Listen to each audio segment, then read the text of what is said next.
Мөнгөнд тэмдэгт бол тухайн улсын тусгаар тогтнолын нэгэн илэрхийлэл.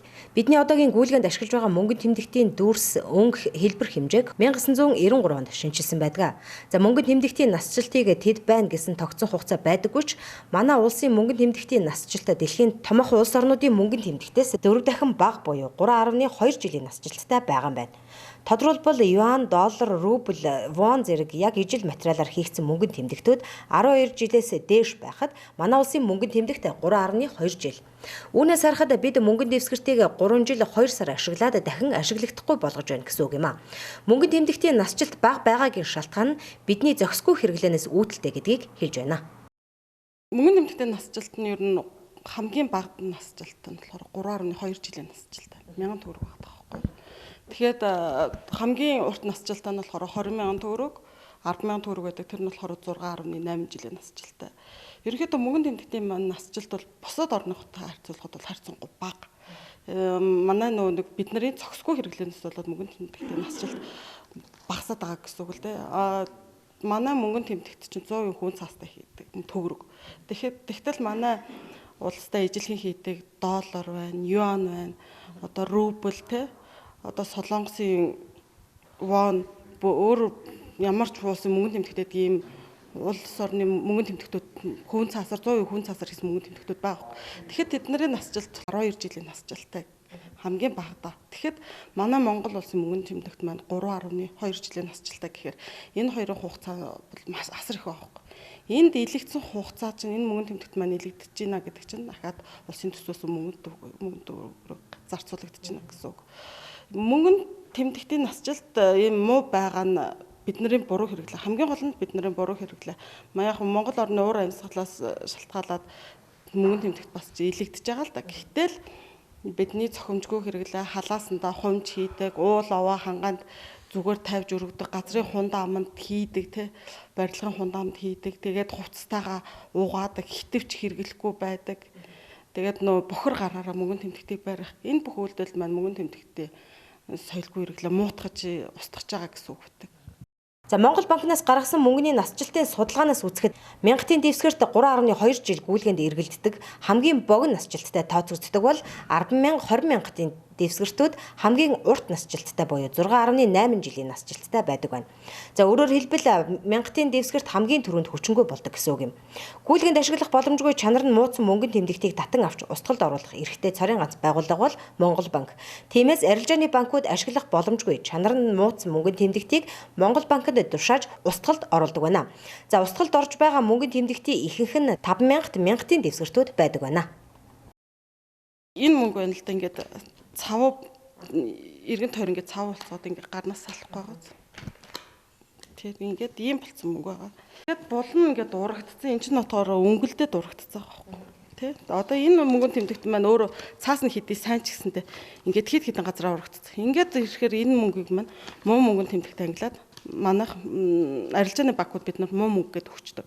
Бид нар энэ мөнгийг тоолж шалгаж үзээд муу мөнгө байна гэх гутаа төв банк руугаа устгалд оруулахаар явуулдаг байгаа. Бид нар энэ мөнгөнд тэмдэгтийг энэ муу болсон мөнгөнд тэмдэгтээ тодорхой хэмжээний стандарт тавьж тэгжээч муу байна гэж ангилж үздэг. Тэрнээс бол зөв мөнгөнд тэмдэгтийг орж ирээл тоолонгуудаа энэ муу энэ сайн гэж шууд яаж болохгүй юм чи мэдээж хэрэг зохих стандарт бид нар хангаж шаардлагыг хангуулж тэгжээч устгалд оруулахад бэлэн болгодог байна. Энэ устж байгаа мөнгөч маань өөрснөө дандаа сэрийн судалгаа хийгдээд мэдээллийн сантай байдаг. Тэгээд энэ муу мөнгөнд тэмдэгтийн мэдээллийн сангасаа бид нар мөнгөнд тэмдэгтийн насжилтыг тооцож гаргадаг байхгүй юу? Тэрнээс бол мөнгө олохныг бол сайтаж муутгаад байдаг тийм юм байдаггүй. Манай ажил дээр салбар дээр ирж байгаа ингээд мөнгөнд тэмдэгтийг харахад 1000 төгрөг, 5,000 төгрөг нь илүү их орж ирж байгаа, муудаж орж ирж байгаа. Тэгэхээр тэрнээс 500 бас байгаа. Бүр 150-д бол бас гүйлгээнд эргэлтэндээ ороод авч байгаа болохоор арай харцангуй гайгүй байна. 10,000 20,000-ыг болохоор хүмүүс айдлаа төрөлхөө хайрлаад байгаа юм болов уу гэдээ арай гайгүй байна л да. Тэгэхээр дунджаар л 1500 5,000 их орж ирж байна. За мөнгөнд дэвсгэртийг манай улс насжилтын хугацаанаас хамааран гадны улсад захиалгаар хэвлүүлдэг. Ингэхдээ зүгээр ч нэг хэвлээд авчрах биш захиалга тээвэрлэлтээс эхлээд үе шат бүрт зарим дэвсгэрт нь өөрөөсөө дор хаяж 2 дахин өндөр зардал гардаг байна. Тиймээс мөнгөнд дэвсгэртийн насжилтыг нэмэгдүүлэхийн тулд зөв зохистой хэрэглэх шаардлагатай гэдгийг холбогдох байгууллагаас хэлж байсан юм а.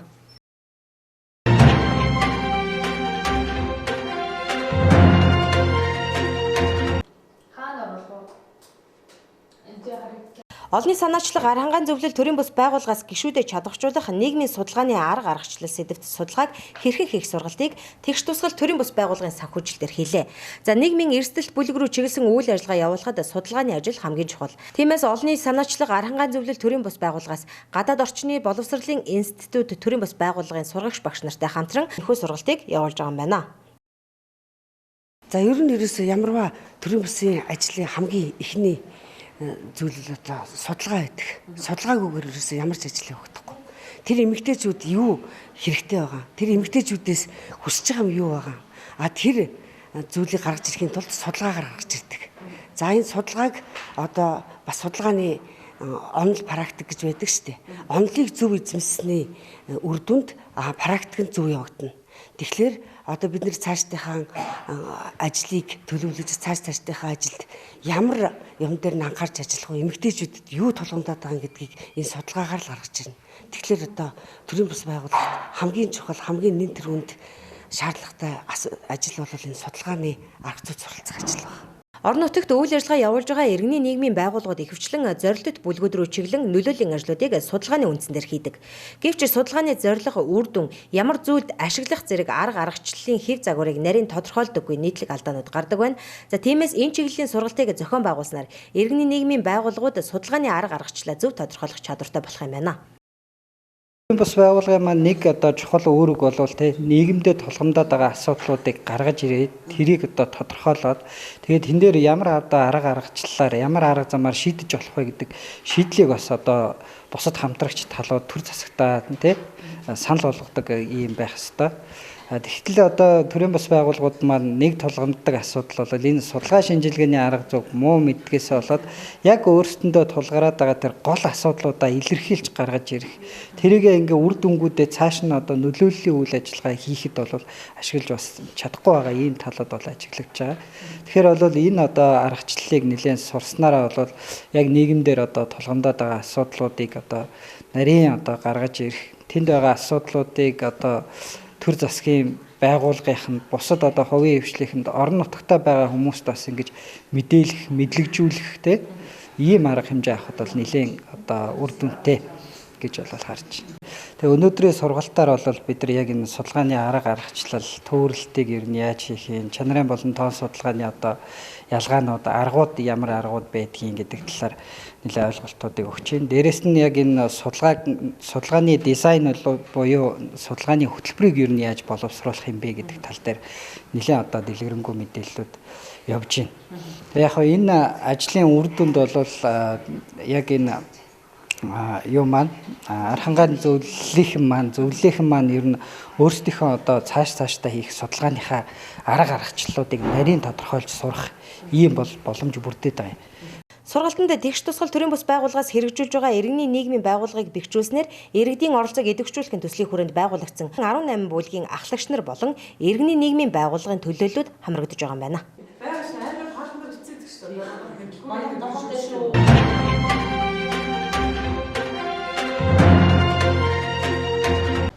Хот тогтчлт үйлчилгээний газрын дэргэд байсан өрнөх сөөхн оршин суугчдын санал хүсэлтийн дагуу шинээр зохион байгуулалтанд орж үйл ажиллагаагаа эхлүүлээд байна. Эрдэнэлгэн сумын хэмжээнд нийт 55 орчим орон сууц байдгаас өнөөдрийн байдлаар 18 өрнөх сөөхөд харьяалагдан цэвэрлэгээ засвар үйлчилгээг авч байгаа юм байна. За тус сөөхн одоогоор 5 үйлчлэгчтэйгээр харьяалтай орон сууцныхаа орц хонгол коридорын цэвэрлэгийг хийж тогтмолжуулсан бөгөөд тус байрнуудынхаа орцны шатсан гэрэлтүүлэхийг асаагаад байгаа юм байна. За өрнөх сөөхн маань бол ерөөсөө 2017 онд хот тогтчлтын дэрэгдэх өрнөх сөөх гэж явдаг байсан бол 2022 оны 3 сарын 10-наас одоо нэгсэнтэй өрнөх сөөх бие дагаад одоо үйл ажиллагааны шууд тустай болоод явж байна гэсэн үг. За сөөхийн хөлс бол өмнө нь одоо сөөхийн одоо ажилчид явж мөнгө хураадаг байсан айл өрхүүдээсээ. За тэр бол хурааж явах үед зарим нэг айлууд нь өгнө, зарим нэг айлууд нь өгөхгүй маш их хил амдаа болдог. Бүрэн одоо нөгөө цэвэрлэгийн үйлчилгээ хийсэн ажилчид маань бас цалинжиж чадахгүй ийм асуудлууд өнгөсөй байсан учраас одоо Эрдэнэлгэн сумын Эрдэнэлгэн цахилгаан түгээх станц одоо цахилгаан түгээхтэй одоо гэрээ байгуулад тэгээд эрчмээр одоо нэгсэндээ мөнгө айл өрхүүдийн мөнгийг хураалгаж байна гэсэн үг. За эрчмээр мөнгө хураалгаж байна гэхээр бас айл өрхүүд маань эрчмийн мөнгөн дээр сөөхөн 10,000 төгрөг нэмэгдэж байгаа шүү. Одоо яг бараад бүртгэлтэй байгаа орон сууцнууд их шүү. Тэрнээс биш бүх айл өрхөө бүх орон сууц бол бас хамаарахгүй шүү гэдэг бас хэлээ. За өрнөх сүүхэд хариалагдъя, өрнөх сүүхэд хариалтаа боллыг үйлчилгээ авъя гэх юм бол одоо тухайн байрны орчин суугчид одоо ингээд 10,000 төгрөг айл болгоноос сар болгон 10,000 төгрөг хураахыг энэ хураамжийг зөвшөөрөөд тэгээд танаас өгөхөд орё ийм үйлчилгээ үзүүлд юм байна. Ийм үйлчилгээг чи авъя. Одоо ингээд сүүхэд орё гэдэг ирэхэд бол тэр байруудыг хүлээж авч байна. За Эрдэнэ булган сумын хэмжээнд байдаг нийт орон сууцнуудын дийлэнх нь хуучны барилгууд байдаг. За урсгал засварууд хийх шаардлагатай. Тиймээс тус байрнуудын оршин суугчдаас цэвэр бохор усны магистраль шугамыг солиулах, орц хонглыг бодуулах, эвдэрсэн шатыг засварлуулах зэрэг урсгал засвар хийж өгөх хүсэлтийг тавьдаг байна. Гэсэн ч цөөхийн хувьд сар бүр оршин суугчдаас хураадаг мөнгөөр нийтийн эзэмшлийн орц хонглын гэрэл захиргааны мөнгө болон үйлчлэгчдийн цэвэрлэгээний материалаа цалин хөлсгээд зарцуулдаг учраас урсгал засвар хийх боломжгүй гэдгийг хэлж байна. Бохирдол бол нэлийн өндөрлөлтөө үгүйсээ одоо энэ хуучны энэ байрнууд ч үгүйсээ бохирдол бол үгүйсээ дэгцэгтэй. Одоо нуур нохоноос өсвөлэл ороод үгүйсээ өвөр хонгол болцсон. Энэ бүгдийг сайхан цэвэрлүүлж байна. Манайх бол одоо гадна дотн сайхан цэвэрлүүлж байна. Тэгээд нэг коридорт гараад зогсоход нэг аргагүй орчууд нэг зогсоход нэг мэдрэгчтэй гэрэл асааж байна. Энэ гэрэл асж байгаагийн өрчин тог гарч байгаа эннийхээ мөнгийг сөөх төлөө явж байна. Ийм одоохондоо нэг ажлуудыг нэг ойрын хугацаанд хийгээ явж байна. Тэрнээс биш тэр томоохон хэмжээний урсгал засвар масвар ажлуудад бол үнэхээр зөвхөн мөнгө бол хүрэлцдэггүй. Бас одоо манай энэ ажиллаж байгаа ажилчид ч бас угааж арчих материалаас хэсүүлээл тий.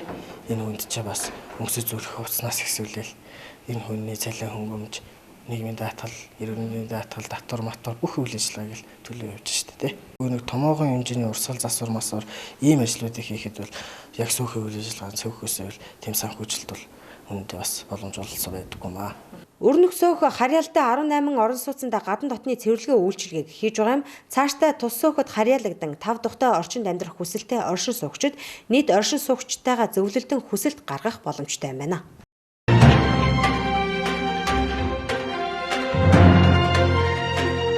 За хувь хүний орлогын албан татврын тухай хууль 2019 оны 3 дугаар сарын 22-ны өдөр батлагдаж 2020 оны 1 дугаар сарын 1-ээс хэрэгжиж эхэлсэн.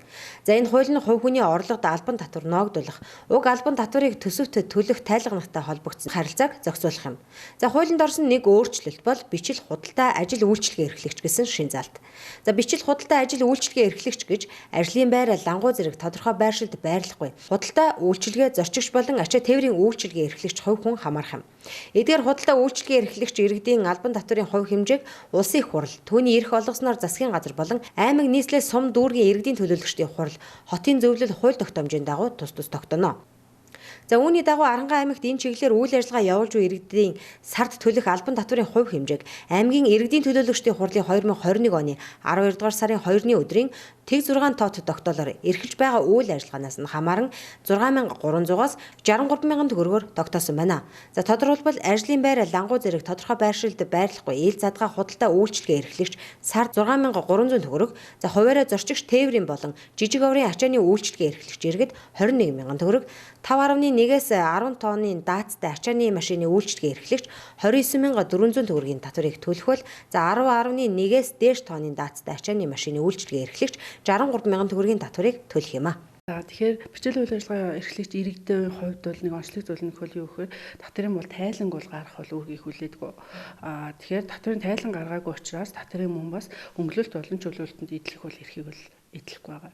Тэгэхээр татврын тайлыг хэн гаргах вэ гэхээр одоо хувийн орлогын албан татврын 26-гийн 2-т одоо тухайн бичил худалдаа ажил үйлчилгээ эрхлэгч иргэдэд одоо зөвшөөрөл олгох эрх бүхий орон нутгийн засгийн захиргааны нэг зөвшөөрлийг бол гэрчлэгээний хамт олгож одоо албан татврын хураан төсөв төлөвлөнө гэж заасан байдаг.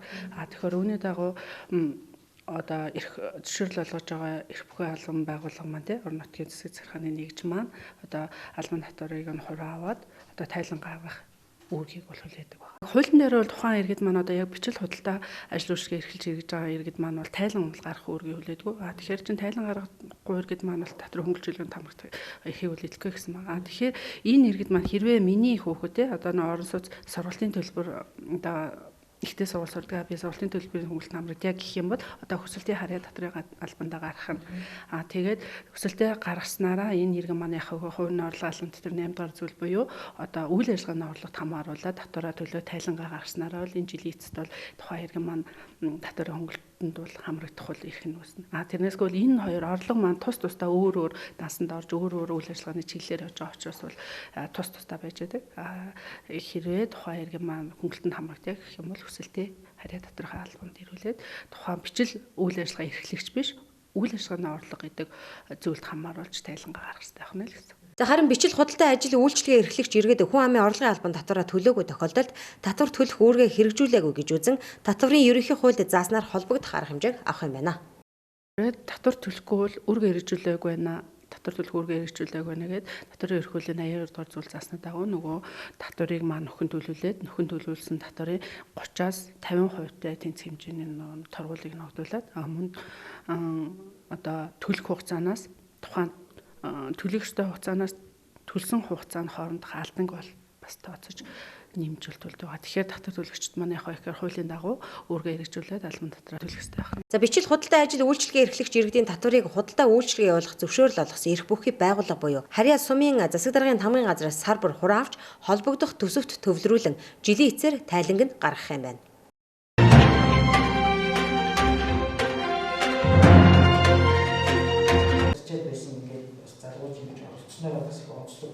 Оросын холбооны улсын Улаанбаатар хотын багшийн сургуулиас тус сургуультай хамтран ажилладаг багш бэлтгэдэг сургуулийн төгсөгчдийн дунд эрхэм багшаа олон улсын уралдааныг нээлттэй зарлажээ. За тус уралдаан нь өнгөрсөн оны 12 дугаар сард онлайн хэлбэрээр 4 үе шаттай зохион байгуулагдаж шилдэгүүдэд тодруулсан байна. За эрхэм багшаа олон улсын уралдаанд манай аймгийн багшийн сургуулийг төлөөлөн 2 багш оролцож лаборатори 1-р сургуулийн бага ангийн багш Нарангуй 2-р байрыг эзэлсэн байна. Нарангуй багшийн хувьд 1999 онд аймгийн багшийн сургуулийг бага ангийн багш мэргэжлэр төгссөн. Тэрээр энэ уралдаанд 4-р ангийн монгол хэлний хичээлээр оролцсон байна. За энэхүү уралдаанд маань нийтдээ 32 багш оролцож 4 үе шаттайгаар уралдлаа. За 1-р үе шатндаа бол хүүхдүүдтэй хичээл заалаа. 2-р үе шатндаа эцэг эхийн хамтын ажиллагаа хөгжүүлэлт, 3-р үе шат вебсайт хөгжүүлэлт. За ингээд 4-р үе шаттай бол одоо Бурят улсын боловсролын яамны сайттай ярилцлага хийсэн. За нийтдээ 32 багш ороод 32 багшаас 2-р шатнд 10 багш үлдээд 3-р үе шатнд 7 багш үлдээд эцсийн шатнд ингээ амжилттай оролцсонтой их баяртай байна. Энэхүү уралдаан маань анх манай багшийн сургуультай бол 2003 онд гэрээ хийгээд эхэлсэн юм лээ. Одоо 20 жилийн түүхтэй. Энэ жилийн онцлог нь бол багш нарын уралдаан анх удаага болж байгаа юм лээ. Анх дахь уралдаан болж байгаа бол онцлог одоо их түүхэн үйл явдалд оролцсон миний хувьд л. За тэгээ нийт багш Аранга аймгийн төгсөгчдөө төлөөлж оролцож байгаагаар бас онцлог байлаа. Энэхүү уралдаан бол цар тахлын үед онлайн хэлбэрээр явагдсан. За энэ онлайн хэлбэрээр явагдсанаар бол миний хувьд одоо багш нартайгаа хамтарч эргээ тийм ээ багшаа сургуулийн багш нартай хамтарч ажиллаж байгаа болохоор заах арга зүй болон одоо хичээл сургалтынхаа үйл ажиллагаанд бол шинэ амжилт ахилцуудыг бол олж авсан байгаа. Одоо эргээд бол одоо би саяны уралдаанд оролцсон тэр үе шатуудтай холбоотой ажлуудаа өөрөө яг ажил дээр хэрэгжүүлээд мөн бусад багш нартай одоо төвийн дэлгэрүүлэхээр төлөвлөж байгаа. Тийм. За тэгээд саяны уралдаанд бол 4-р ангийн монголны хичээлээр оролцсон байгаа. За Аранга аймгийн багшийн сургууль Улаанбаатар хотын багшийн сургуультай 2003 оноос эхлэн хамтран ажиллаж эхэлсэн байна. За өнөөдрийн хүртэлх хугацаанд тус сургуулиас оюутнуудын дунд зохион байгуулагддаг олон улсын уралдаанд амжилттай оролцож гран-при шагналыг хүртэж байсан бол энэ удаа төгсөгчдийн дунд зохион байгуулагдсан анхны уралдаанд төгсөгч нь амжилттай оролцсонд баяртай байгаагаа илэрхийлж байна. Яг энэ одоо эрхэм багш 2021 гэдэг уралдаанд бол анх удаага оролцож байгаа. За энэс өмнө бол бид нэр мөн одоо Буриатаас зохион байгуулдаг олон улсын тэр одоо оюутнуудын заах аргын уралдаан бол одоо жил болгон уламжил болгон бид нар очиж оролцдог. За 20-21 оны хичээлийн жилд бол бид нэр энэ уралдаанд оролцоод бол одоо тэрүүн дээд буюу гран-при шагналыг хүртсэн. За энэ за оюутны заах аргын уралдаанд бол 40-50 сургууль оролцдог. За энд бол бүгд найрамд Хятад ард улс, Монгол улс, за Оросын одоо холбооны улсын одоо мужуудаас бол олон Москва хотоос одоо ийм сургуулиуд ирж оролцдог одоо ийм заах аргын ийм том уралдаан болдог. Тэгэхээр энэ уралдаанд бол бид нар уламжлал оролцоод 20-21 оны жилийн жилд бол Гран При шагналыг бол хүртсэн байна. Энэ уралдаан бол одоо олон улсын хэмжээнд зохион байгуулагддаг ийм уралдаан. За Оросын холбооны улсын одоо Брэдийн багшийн сургуулиас зохион байгуулж байгаа. Тухайн одоо багш бэлддэг сургуулиудын одоо төгсөгчд одоо төгсөөд гарсан одоо оюутнууд нь ажиллаж байгаа энэ оюутнууд одоо оюутан буюу одоо багш нарын дунд зохион байгуулагддаг одоо энэ заах аргын ийм уралдаан олон улсын хэмжээний. За энэ уралдаанд бол одоо эрхэм багш 2021 гэдэг нь 21 он зохиогдсон энэ уралдаанд манай сургуулийн төгсөгчдөөс бол одоо 2 багш оролцсон. За энэ оролцсон багш нар дотроос бол одоо Архангай аймгийн одоо Цэцэрлэг хотын 1-р сургуулийн монгол хэлний багш одоо Нарангуй багш маань бол оролцож за 2-р байр эзэлсэн. За энэ уралдаанд бол нийт одоо 30 гаруй багш нар бол оролцсон. За Оросын холбооны улсын тэр Брэдийн одоо тэр боловсролын яамнаас нь бол одоо багшийн сургуультайгаа хамтарч ингэж зохион байгуулагдаж байгаа олон улсын ийм уралдаанд ингэж амжилттай оролцсон байна. За эрхэм багшаа олон улсын уралдаан өнгөрсөн 12 дугаар сард зохион байгуулагдаж дүнгээ гаргасан хэдий ч Оросын холбооны улсын хил хаалттай байснаас шагнал нь ирж амжаагүй байжээ.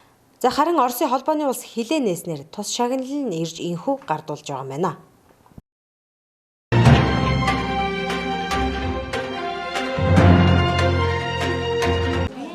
Аймгийн улаан загалмай хорооноос сар бүр аймгийн цусны нөөцийг нэмэгдүүлэх, за донорын игнийг өргөжүүлэх зорилгоор сайн дураараа цусаа хандивлах айныг зохион байгуулдаг. Энэ удаа тус айныг дэмжин Эрдэнэ улгын сумын 8 дугаар цэцэрлэгийн хамт олон сайн дураараа цусаа хандивлсан юм а. Саяхан бас манай Арангай аймгийн улаан загалмай хорооны өдөртөх зөвлөлийн хурал 4 сарын 1-нд хийсэн байна. Энэ хурал дээр бол өдөртөх зөвлөлийн хурал дээр бол манай одоо гишүүд аймгийн одоо өдөртөх зөвлөлийн гишүүд нэг тодорхой санаачлал гаргасан. Донорын игнийг өргөжүүлээ. За донорын игнийг өргөжүүлэхэд албан байгууллага, аж ахуйн нэгжүүд, хувийн хвшлийн байгууллагууд энэ сайн дурын технүүдийг бүгдээрээ хамруулъя. Энэ хамруулахдаа бас нэг нь донор хүн ямар үүрэг гүйцэтгэх юм бэ? Энэ зөвлөгөөг бас бид нэр зөвлөмж гаргая. Ингэж одоо хурлаас тогтсон юм аа. Тэгээ энэ хурал дээр бас энэ талаар тогтоол гаргасан байгаа. Энэ үйл ажиллагааг хэрэгжүүлэхийн тулд бид нар энэ одоо авлаггүй цусны хөдөлгөөнд нэгдэцгээе. За хүн болгон бүгдээрээ одоо энэ цусны нөөцийг нэмэгдүүлэх, аймгийнхаа цусны салбарт одоо нөөц нэмэгдүүлэх талаар санаачлагтай ажиллацгаая. Тэгээд ингээд бид нар өнөөдөр энэ үйл ажиллагаа зохион байгуулсан. За энэ үйл ажиллагаанд бол Арангай аймгийн 8 дугаар цэцэрлэгийн одоо удирдах, 8 дугаар цэцэрлэгийн одоо эрхлэгч, 8 дугаар цэцэрлэгийн ажилчид бүгдээр оролцож байгаа. За нэг бид нар бол энэ 8 дугаар цэцэрлэгээс гадна ахаад нэг байгууллага байгаа. Энэ нь бол 5 дугаар цэцэрлэг дээр бид нар бас ажиллах хэрэгтэй. За энэ одоо үйл ажиллагааг бид нар ингэж аймагт бүр байнгын хэвшүүлж, аймгийн цусны нөөцөө байнгын ямар нэгэн одоо гамшиг осол, за дээр нь одоо аюулт өвчин, за дэлхийн нийтэд гаргаж байгаа энэ одоо хөл хоройт өвчнүүдэд одоо ямар нэгэн одоо цусны нөөц нь бэлэн байдаг. Энээсээ гаргаад одоо ард иргэдээ одоо цусаар одоо сэлбэх, цусны одоо шаардлага тохиолдсон ийм үед одоо ямар ч үед одоо бэлэн аваад хэрэгэлдэг ийм нөөцийг бүрдүүлэхээр ингээд манай улаан загалмай жилийн ажлын хүрээнд орсон. За улирлын ажлын хүрээнд орсон ийм ажлууд байна. Ер нь бол нэгдсэн эмнэлгийн хэмжээнд цусны салбар түвэн одоо нэгдсэн эмнэлгийн болон хувийн хвшлийн эмнэлэг одоо сумын эрүүл мэндийн төвүүдийн одоо цусны аюулгүй байдлыг хангаж үйл ажиллагаа явуулж байдаг. Ер нь бол манайх 1 2 3 4-р бүлгийн нөөцөл ер нь одоо хангалттай байгаа.